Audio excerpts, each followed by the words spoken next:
It's time for the Rick Smith Show. Now, here is the voice of the working class, Rick Smith.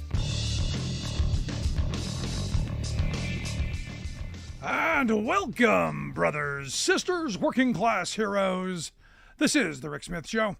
Thanks so much for being here today on the big program. Lots to get to, lots to talk about. Oh, what a weekend in Las Vegas. Going to talk a little bit about Trump's craziness there. But today had an opportunity to reach out to our friends in the Machinists. They invited me to come to their Pennsylvania State Council Machinist Convention in New York. I had a great time talking to machinists about, look, this election, this is a big deal. And I think it's hitting home that this is that crossroads that we've been talking about. This is the decision time. Do we follow a path where, much like our grandparents' generation, that working people get a fair shot, that working people have the ability to have some say in their government, that working people actually get ahead? I grew up believing in that work hard, get ahead thing, play by the rules, work hard, do better. And I think a lot of people, especially my age, believe that as well. And I hope that we're starting to see some people remember what 4 years of Donald Trump was. Remember what the conditions were, what the different agencies did. And it was interesting as I was listening to speakers before me, talking about laying out Trump's record, saying, look,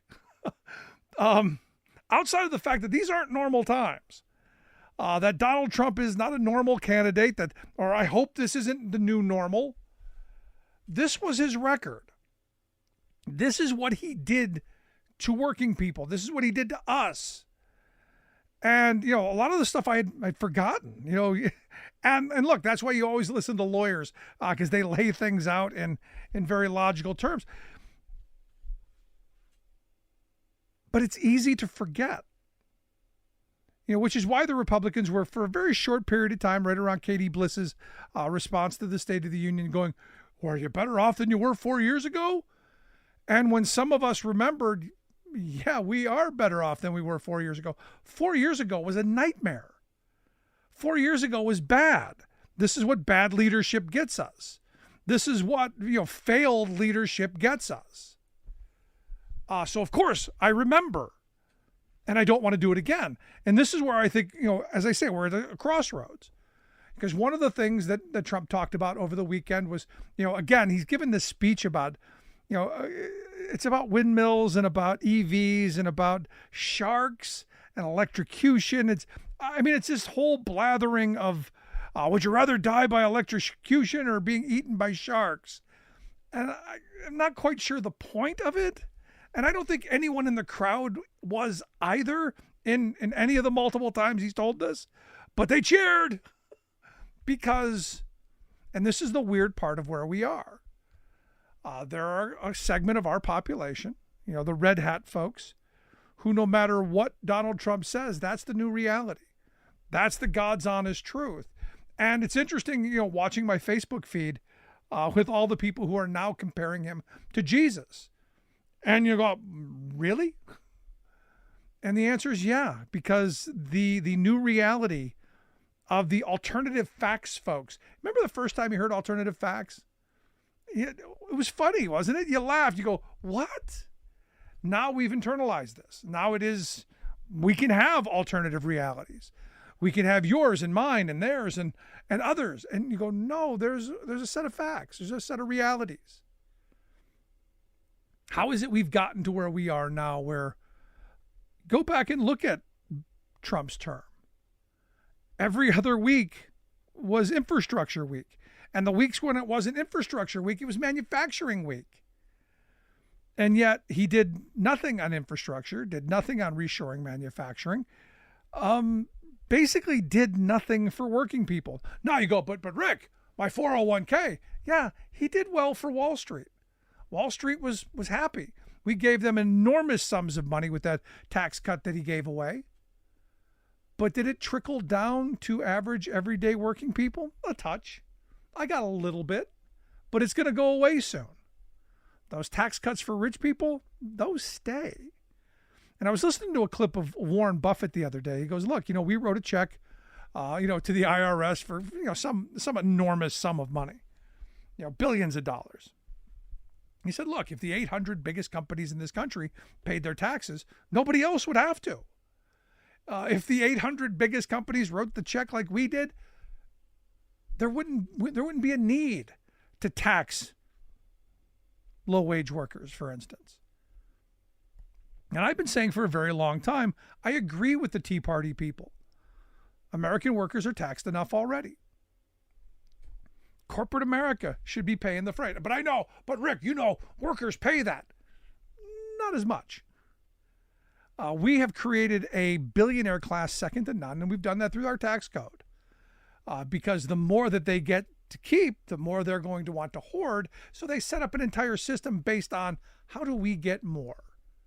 So all the consolidation we see, all of the hedge funds and the vulture capitalists and all of these folks who come up with these gimmicks and these schemes to buy up all the rental properties, to control major industries with 2 or 3 companies, and then manufacturers suggested retail price.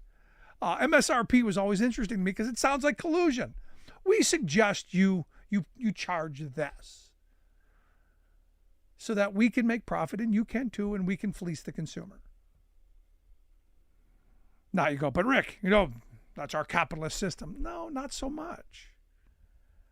The capitalist system that most of us want to believe in is the one that happened from FDR to LBJ, where there are guardrails on capitalism, where labor unions were strong enough to stand up and to compete, where they mobilized workers to vote out bad politicians on both sides of the equation, where you actually had pro-worker Republicans at one point. Not overly pro-union, but they weren't overtly hostile like they are now. The reality, it's easy to forget what happened 4 years ago. It's easy to forget all of the attacks on working people when you're inundated constantly with how bad Joe Biden is. And as I've said before, the reality for me is this guy is moving an agenda that I think is going to move us in the right direction. Starting to reshore manufacturing is a huge component. You think of the last 25 years, the number of jobs that were lost because of quote unquote free trade, the families that were broken, the communities that were broken, the lives lost, the fact that we're actually talking about an industrial policy, bringing those jobs back, is a big freaking deal and should be rewarded. Now, is it shocking to me that Biden's approval ratings are going down while he's doing a little bit better in the polls? Am I surprised? Not really. Because our media structure, our corporate media, is all about what corporate America wants. First, they want to make more money, so they got to make this race a horse race. In any normal moment in the history of this republic, there wouldn't be a contest here. Someone convicted of 34 felonies is going to hold the nomination of one of the major parties and actually has a chance of winning. We could have a convicted felon running this country. Let that sink in. Oh, but it was a sham. It was they would have never done. 12 people sat on a jury, heard evidence, heard the defense's response, and decided that he was guilty of 34 felonies. That is our system. And the system is set up that 1,000 guilty people go free for one man innocent be convicted. And yet here I'm supposed to believe that this is the one innocent man? No. The evidence was heard. The jury decided. That's our system. Now, he'll get his appeals and we'll go through all this. But ultimately, in the court of public opinion, we're in a really screwy spot.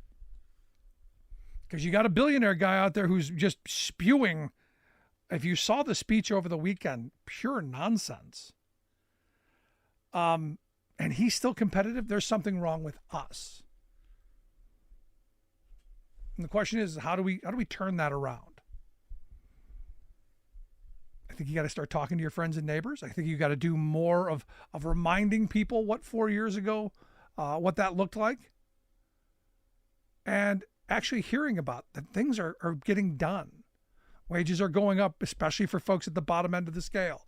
Jobs are being created, especially in communities that have been left behind. There are so many good things that are going on. We're just not hearing about it because that doesn't sell.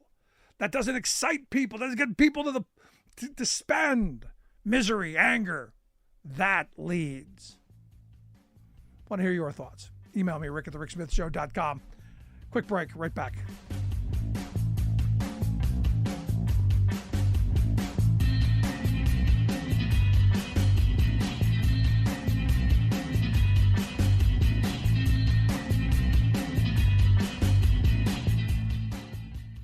We are AFGE, the American Federation of Government Employees. We represent 700,000 federal and D.C. government workers who are the vital threads of the fabric of American life. We support our nation's military. We take care of our nation's veterans. We protect our nation's borders. We respond to our nation's crises and natural disasters. We provide services to our nation's seniors. The American Federation of Government Employees. We work for America. We are AFGE, the American Federation of Government Employees. We represent 700,000 federal and D.C. government workers who are the vital threads of the fabric of American life. We support our nation's military. We take care of our nation's veterans. We protect our nation's borders. We respond to our nation's crises and natural disasters. We provide services to our nation's seniors. The American Federation of Government Employees. We work for America. Welcome back to the Rick Smith Show. Now, here is Rick Smith. So over the weekend, Donald Trump was in Las Vegas giving I got to tell you, the more I watch his speeches, the more deranged it looks like he's become. In fact, he broke out some of the golden oldies. Would you rather be eaten by sharks or electrocuted? He's told this story a couple times, still not getting it. But he did stumble onto something that caught my attention. He said, tipped workers shouldn't have to pay taxes. And I don't know where that came from. I don't know why it came out of his mouth. It was a real short. Most of the media missed it. And I thought, that's an interesting take. Where's that coming from? Which is why I've reached out to Ted Pappageorge. He is the Secretary-Treasurer of the Culinary Workers Union Local 226 in Las Vegas. They represent 60,000 hospitality workers. Ted, thanks for taking time for us. Great. Thanks for having me. Happy to be here. So of all of the blather and all of the idiocy that came out of the weekend's spiel, this line caught my attention about tipped workers. What was he talking about? Well, look, it's no secret that we have a high percentage of tip earners here in Las Vegas and in Nevada. But look, the reality is that, this is some kind of last minute pandering here. Culinary Union has been fighting for decades against unfair taxation. The issue's been through the courts. Tips are considered income, and tip earners here in Nevada and elsewhere that we represent, they're absolutely willing to pay their fair share of taxes. That's not an issue. But we've had fights about unfair taxation, and there's some relief we think that's needed. But Trump was president for 4 years. He did absolutely nothing for Nevada workers and Nevada tip earners. And, we get these, wild ass promise here from a convicted felon. I think our folks are not stupid. Working class people are not stupid. They're smart, and they need solutions. They need real solutions. And we're pushing for relief, and we're going to continue to do that like we always have. But the idea that you get some of these promises like that, nobody, I think, is going to take that too seriously.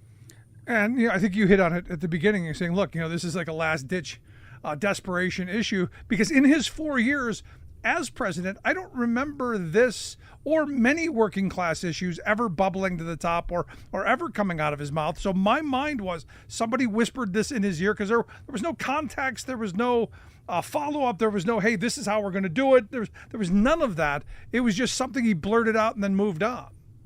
Well, look, we represent, you mentioned it, we represent 60,000 workers, about 30% are tip earners. And a lot of folks make their living in Nevada and in Las Vegas earning tips.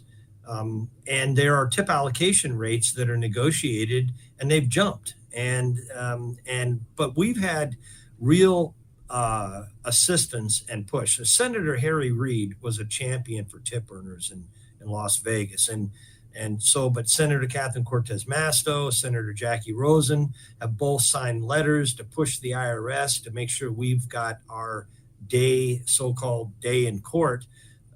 Congressman Stephen Horsford has sat at the table with us negotiating with the IRS on these tip allocation issues. So it's a real issue, but it deserves real consideration, not, again, just wild ass promises thrown out at a rally.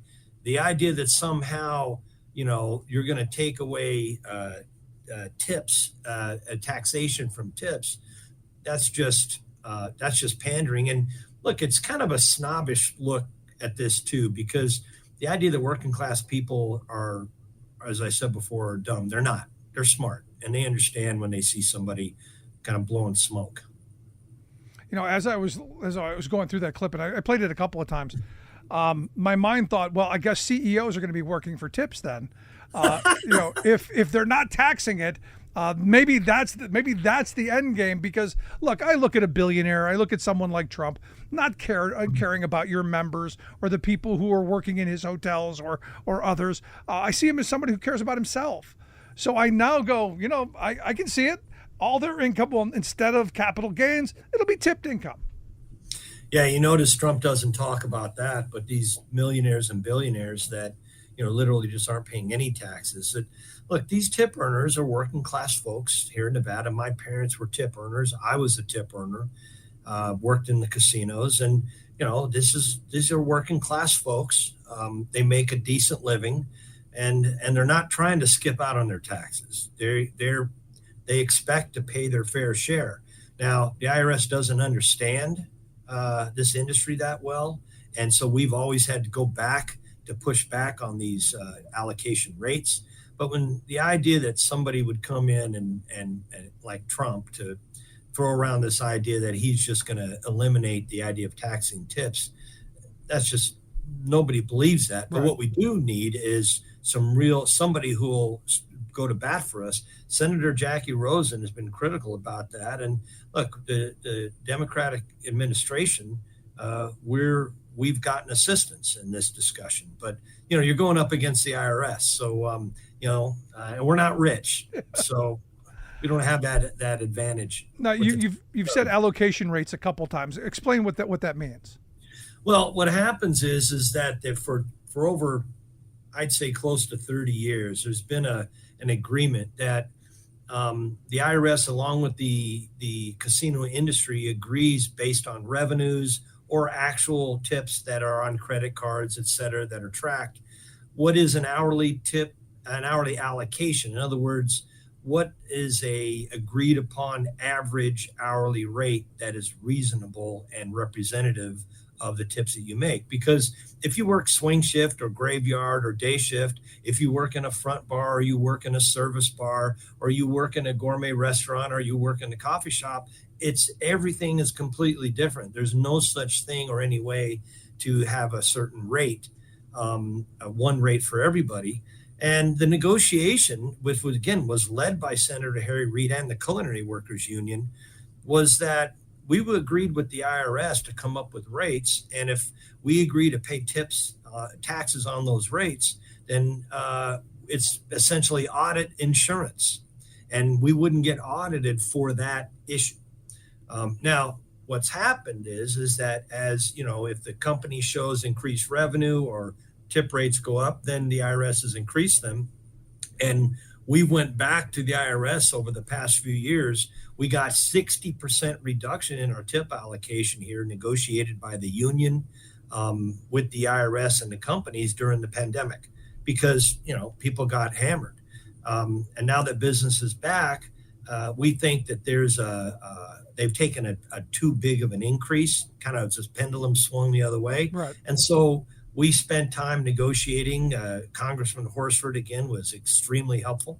But those rates, we just negotiated language in our contracts for transparency from the companies, that they have to show us and a confidential tip committee of workers how they come up with the rates. And so there's a lot to it.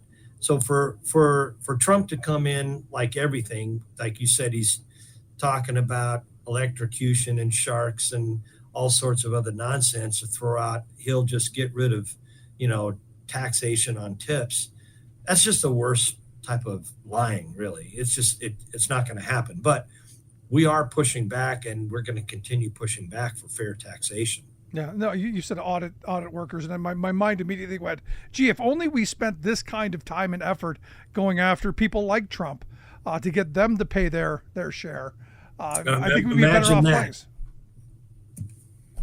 Yeah, imagine that if Trump would actually, these the super rich actually had to pay taxes like the rest of us do. It's just, look, and that's one of the reasons at the end of the day, look, Biden's had our back. He's just had our back. He had our back during COVID. He had our back with our big contract negotiations here in Vegas. And this whole initiative to go after rich non-taxpayers is the right thing to do. Look, we're going to do what we can to make sure that his administration gets another 4 years to do that. But, there's no denying that this issue is a working class issue here in Nevada. And, it's something that we've been dealing with for a while. Yeah. This election, to me, I got to tell you, every day when I look at the polling, every day when I hear the mainstream corporate control media make this race about a horse race, and normalizing a guy who's been convicted of 34 felons against a guy who found Obama's comfortable shoes and walked on a picket line, my mind goes, how is it that working people can look at this, that there's even a choice? There's been one guy who's been doing everything he can do to make sure that we have a way forward and helping people organize and helping enforce current labor laws and all of the things that I find important. And then the other guy who had 4 years and all he did was use labor as a whipping boy. Yeah, what's got to happen, and look, we're still early. I was out knocking on doors today. Our primary election is tomorrow. And look, we've got a couple Democrats that have really not been supporting working class voters, and they got to go. Yep. And we're going to make sure they go, because at the end of the day, they can't win in November. They can't win in November unless they're going to make sure that they pay attention to the issues for working class folks. Like what we're finding is that for our own members, even, they're thinking about November, and they're thinking about their grocery bill and their gas bill and rent and housing. And in Las Vegas and throughout the Sun Belt, this whole idea of these Wall Street landlords buying up homes and homes increasing and rent increasing, institutional ownership of rental homes. And so the thing is, the Democrats have got a challenge. They've got to come out swinging about these issues. But at the same time, the reality is the Republicans have no credibility on this issue. They just do not. And Trump at no time has ever said he's going to take on Wall Street landlords and do something about the cost of housing, other than, again, just these wild ass promises. So again, folks are going to hear that, but you got to have faith in workers because they're not stupid, they're smart. And, when somebody like Trump throws out all these crazy promises, what he's really doing is it's the worst type of elitism that they can just roll over people and say anything and folks are going to follow them. And he's got his followers. Nevada's a purple state, but it's a purple state because we've mobilized working class voters. We're a third, and a third Democrat, a third independent, a third Republican. And, it's going to be close. But at the end of the day, if you're honest with folks, this is our theory and our philosophy, and you're honest with the members, people are smart, but you got to get them out. Yeah, no, absolutely. And you got to keep talking to them. The reality is the right has built a massive echo chamber that are in the ears of working people every day. And I don't think the Democrats and the left, or however you want to frame that, have done a good enough job of getting their message out. In fact, I was quoted in a Hill story not too long ago, said, look, I think Biden has done great stuff. This should be stuff people are excited about, moving us in a direction we should be excited about. But the sad reality, what's going on is, Biden's got a great message, but it's like buying your kid the greatest Christmas present ever, and it's sitting in the Amazon warehouse or the warehouse because there are no UPS drivers to deliver it. That, I think, is one of Biden's biggest problems. There aren't enough voices out there talking about the stuff that we're talking about. Rick, the labor's role is to call out Democrats when they're off track, and look, we're on the right track. Biden's been the best president for working class people in our lifetimes. It's hands down. But we've had a very tough and are having tough discussions just publicly because, for example, we saw, Chuck Schumer do something publicly about, monopolistic practices and these companies that are in monopolies, and they're combining to control the market. Us Democrats, we're a big tent, and even within labor, the old saying is the easiest way to get a fight, put 10 union guys in a room and let them go at it. You're going to have that, but it's a process. And we're early here, and working class people are worried about getting their kids to school and getting to work on time and, getting food on the table. So this process that we do here in Nevada has been a winning process, but it's going to be tougher because the economy has been tough, and the Democrats, their messaging hasn't been strong enough, and we're starting to see it come around with the State of the Union speech and the other messaging. But Democrats got some work to do, and labor's job is to push the Democrats to make sure they're mainstream working class issues, and they're behind working class folks. And President Biden's been the best, but the messaging they got to up their game. I'm with you. Ted, I wish you guys the best. I know you got to get back out there knocking on the doors and doing all that stuff. I'd love to have you back again as this moves down the road. Thank you, Rick. Appreciate it. Great talking with you, Ted Pappageorge. He is the Secretary Treasurer there at the Culinary Workers Union 226. I want to hear your thoughts. Do you think getting rid of tipped wages is a good thing? Do you think not taxing them is a good thing? I'd love to hear your thoughts. Email me, rick@thericksmithshow.com. Quick break. Right back.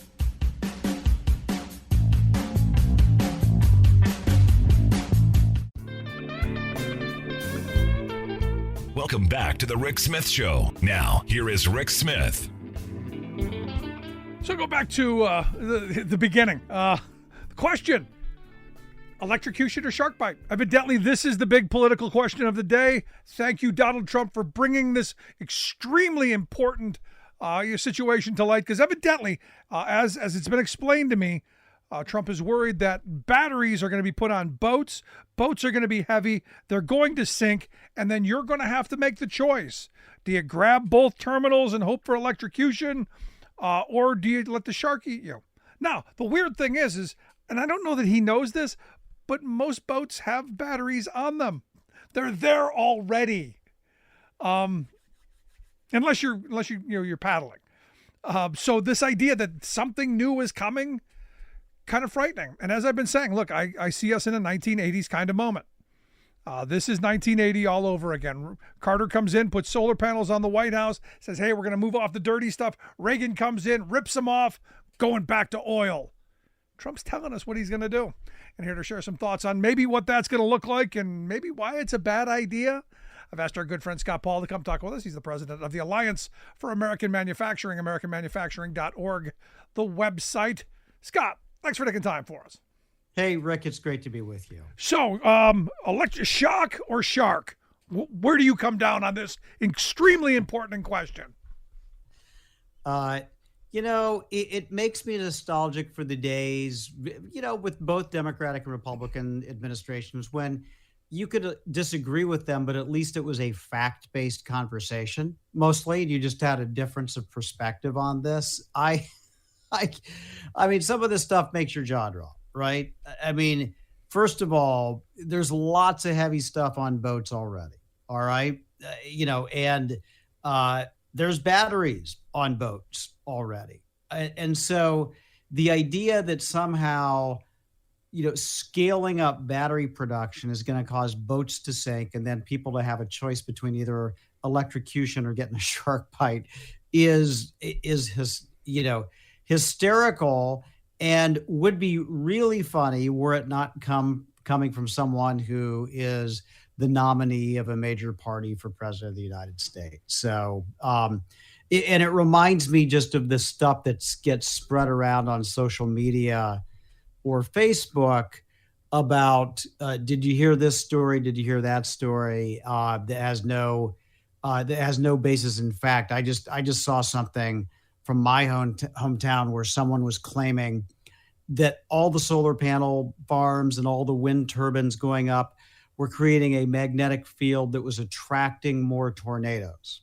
And on what science that is based, I'm not entirely sure. That doesn't even make that makes no sense. Now, I've heard people say, again, much in the same circles that you're in, that the traffic circles that they're putting all over the place, that's what's causing the tornadoes, because we're driving around really fast in circles and we're whipping them up.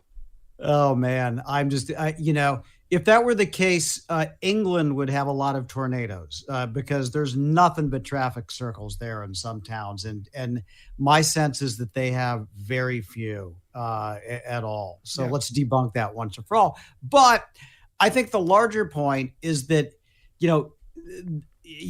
Trump and others are spewing this nonsense to try to just go back to the way things were, which was they're getting big checks from big oil, and we'll have a fossil fuel based energy economy, and we'll ignore all these other challenges out there.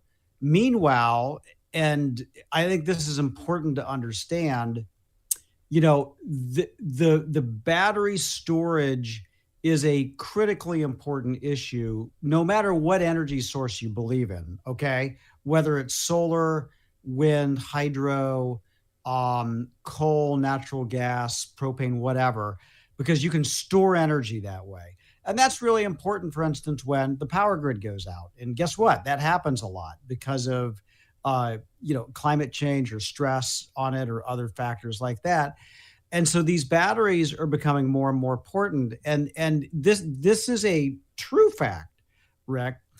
The scale up that we're seeing globally in battery production is the largest industrial scale up we have seen in industrial history since the building of aircraft during World War II. Or the space age. That's how big this is. Yeah. And so do we want to be a part of it? Or do we just want to cede it to China, which seems like a terrible idea to me? No, you're absolutely right. And this is one of those things where, I've asked this question a million times, can we do great things in this country anymore? You think back to the space race. We did great things. And out of that came, incredible inventions and technological advances and a lot of things that we take for granted today. Yeah. When you put that kind of American ingenuity to work, when you put that kind of innovation to work, we can do great things. But it's that fear factor that I keep coming back. And look, we joke about, the shocker shark. We joke about people who believe that windmills cause cancer. We joke about that stuff. But there are people who have internalized it because, look, there's an industry out there based on scaring the you-know-what out of these people so that they act against their own interests. And that to me is the most frightening part of all this, is that it seems pretty simple to do, because people that I thought were relatively, on some level, not dragging the knuckles, buying this stuff. Yeah. It is. It's illogical, but it says a lot about where people get information and news and how it's vetted, and it also says a lot about what people running for office are willing to say, to draw distinctions or to pander. But I think here is the honest to God truth that we can all believe in, whether we're Democratic, Republican, Independent. And that is that I would much rather America have control over our energy future than either autocrats in the Middle East, which is what you get if you have a fossil fuel economy. I mean, we do make a lot of fossil fuels here, but ultimately OPEC still sets the price there, right? And contributes greatly to the global supply.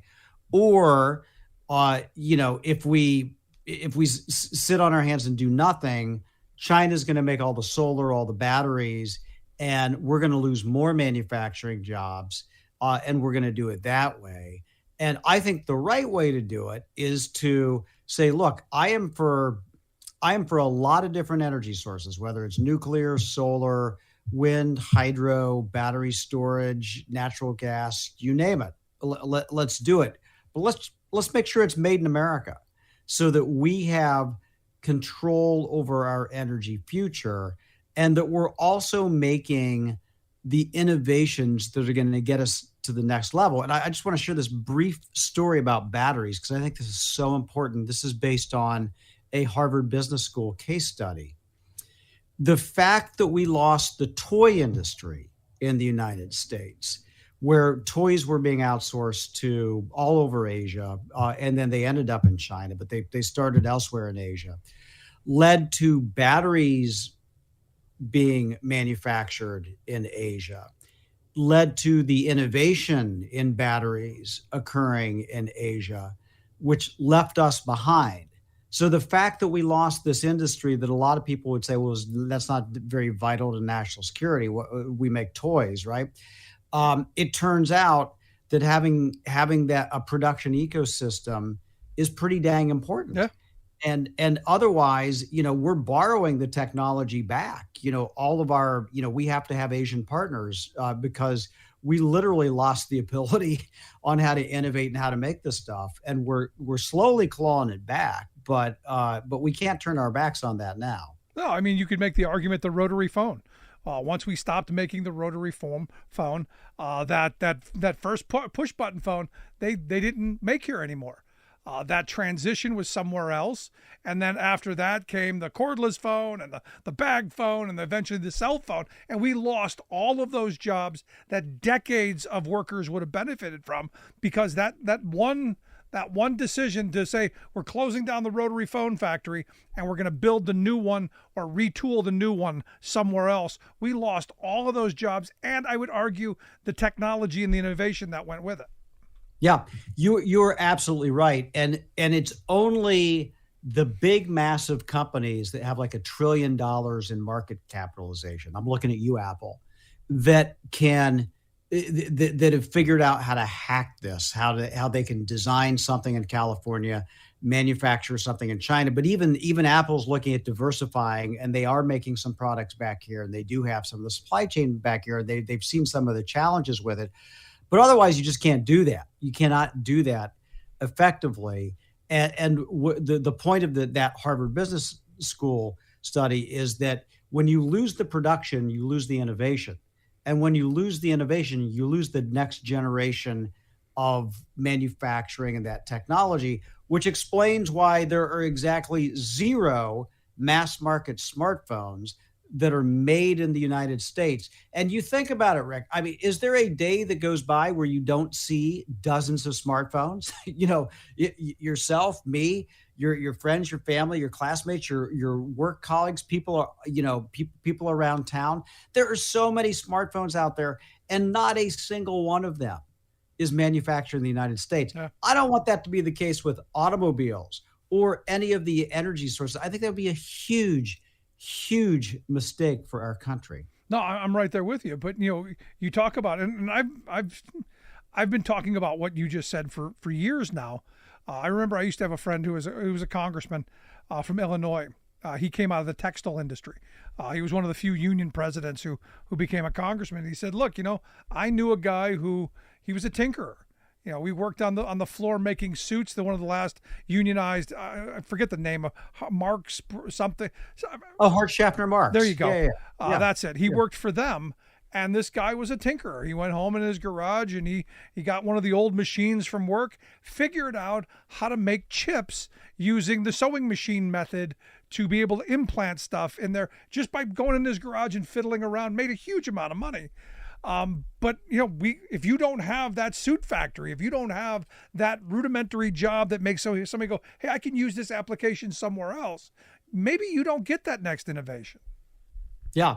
Well, that is exactly the case. And we have industry after industry where that has occurred. And one of the most striking examples to me was that, and you know this because I think you're from Ohio, Toledo used to be the glass capital of the world, right? And the glass industry in Ohio just got totally decimated by competition from China, dumping, subsidies, government control, all of that. Lost so much of it. The glass museum in Toledo, some of the glass panels there, they had to have, guess what? Shipped over from China to do it. And it's just like, really, that's not where we want to end up as a country. I think it's worth fighting for these industries. And it does take, it takes a rational conversation that's fact-based, first of all, but then it takes the policies. It takes the investment, the innovation, the industrial policy. It takes the trade policy. And what we don't need is the kind of nonsense that having more batteries is going to sink ships, and you get to choose between two awful deaths. That's ridiculous. But the part here that I want to go back to, because I think this is the important part of all of this, to boil all this down. Trump basically said over the weekend, it all ends if he becomes president. This is why I say, look at 1980. Reagan ran on, drill baby drill. Carter was saying, hey, let's put solar panels on things. That moment was a defining moment in this country because we've been on the dirty oil ever since. I see us in this same kind of, it's time to decide which side are you on. And Trump is telling us all of this innovation, all of this excitement around EVs and battery technology and the future, he's against and he will destroy. So for me, the simple question is this what we want? Is this the country we want for the next 40, 50 years, being dependent on OPEC and other hostile nations? Yeah. I just want to say this because we're nonpartisan. We don't endorse, but we obviously do look at policies that the presidents and the candidates put out there, and we see what works. And here's what I know. And look, I'm a tariff hawk. I am not afraid to suggest applying tariffs. And obviously neither is Donald Trump and neither is Joe Biden. But tariffs alone are not going to bring back American manufacturing. Full stop.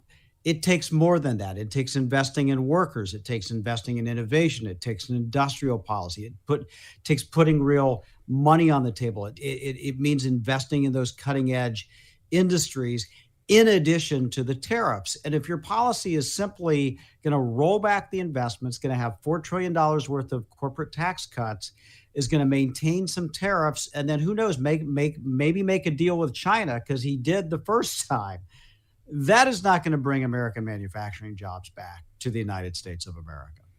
No, I'm right there with you. It's just it's an amazing moment in where we find ourselves.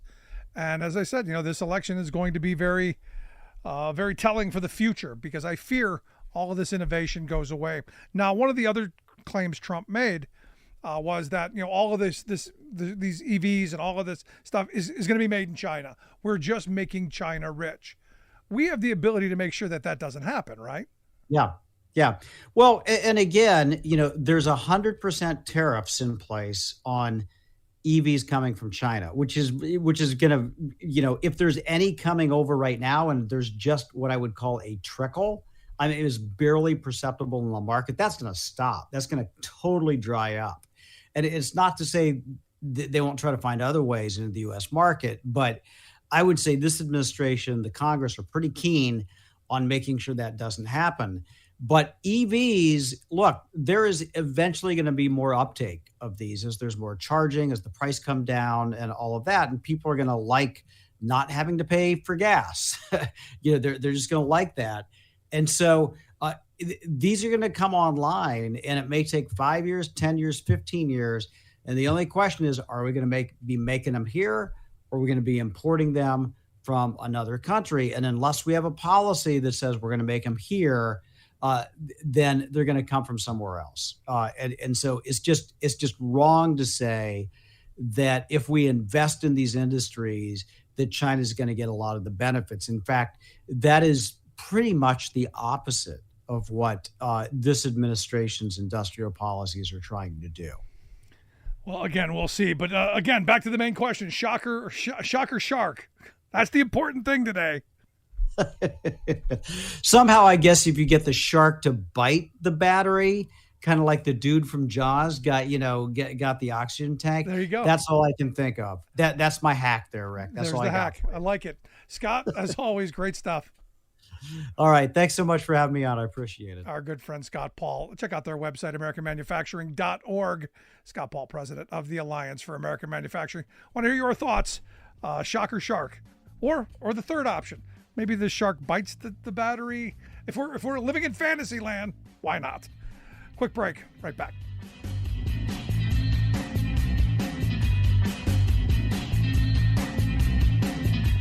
I'm Rick Smith, and this is Labor History in 2. On this day in labor history, the year was 1969. That was the day that labor leader John L. Lewis died. Born to a Welsh-American coal mining family in Iowa, Lewis became the leading champion of industrial unionism in the 1930s.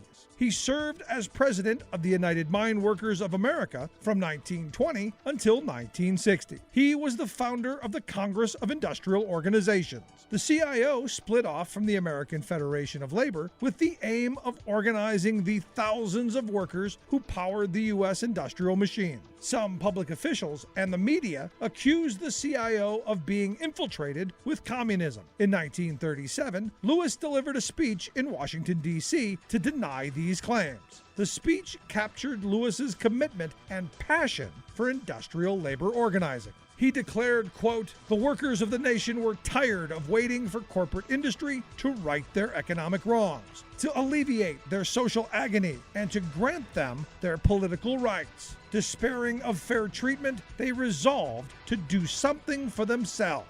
They therefore have organized a new labor movement conceived within the principles of the National Bill of Rights and committed to the proposition that the workers are free to assemble in their own forms, voice their own grievances, declare their own hopes, and contract on even terms with modern industry for the sale of their only material possession, their labor." He went on to say, quote, "Under the banner of the Committee of Industrial Organization, American labor is on the march. Its objectives today are those it had in the beginning, to strive for the unionization of our unorganized millions of workers and for the acceptance of collective bargaining as a recognized American institution."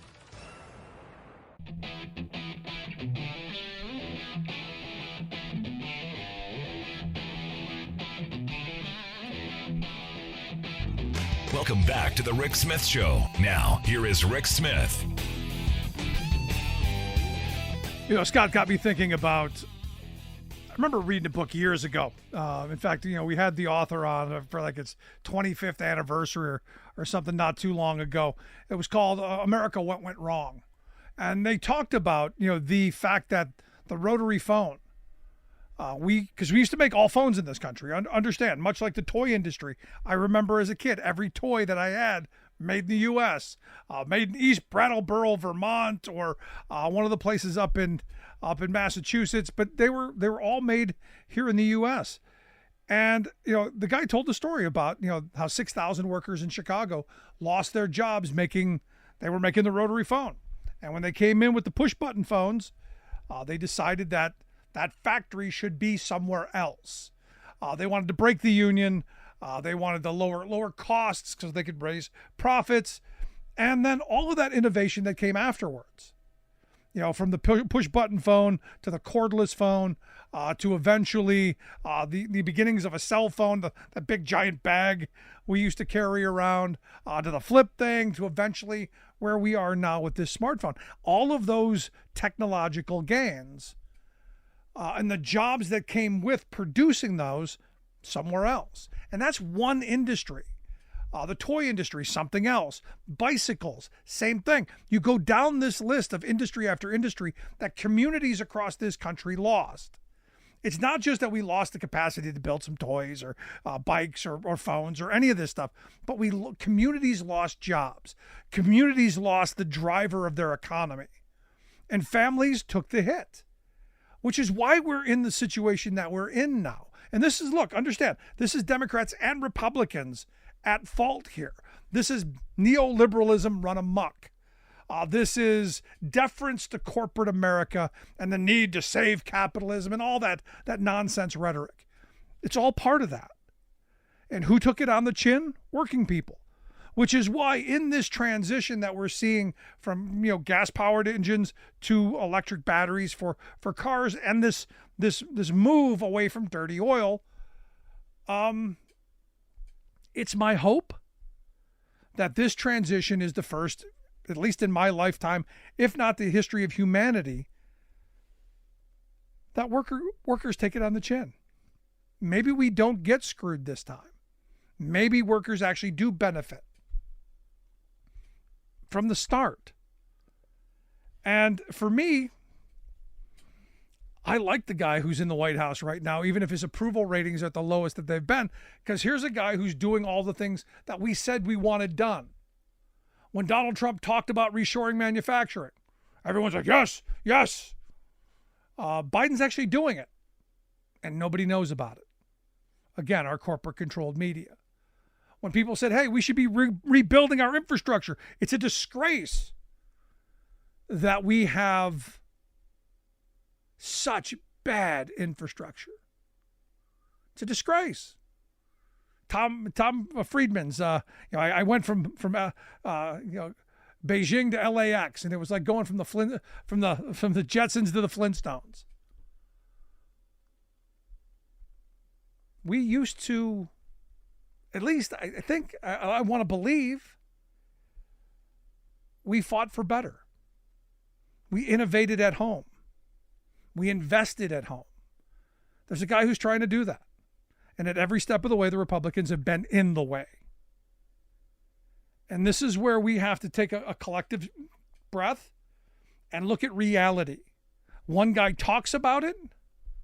One guy does it. I've always been someone who believes I want the guy who does it. I want people of action. Trump's got lots of words. In fact, he'll tell you they're the best words. Small number of best words, but he's got them. The other guy, not so many words, but some great actions. I'm driving down the highway and I see signs brought to you by the Invest in America, brought to you by the infrastructure bill. I look at, the factories being built, brought to you by the CHIPS Act. We're reshoring things for national security purposes, yes, but also for community success, for employee success.